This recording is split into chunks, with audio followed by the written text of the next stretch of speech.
Welcome to the in front of me Motorola Moto G200, and I'll show you how to adjust notification panel shortcuts on this device. So first you should open the notification bar, and right there, as can you see, we got our available icons.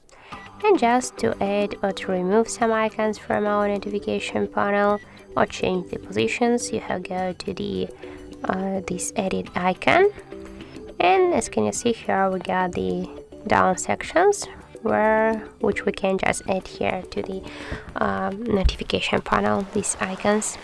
And for example, if you want to make that, just hold this icon and drag it here to the this upper section.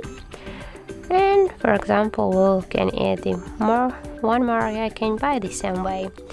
And if you want to remove the icon from your notification panel, just by the same way, hold for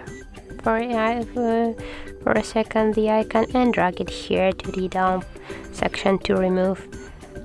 Just by this way.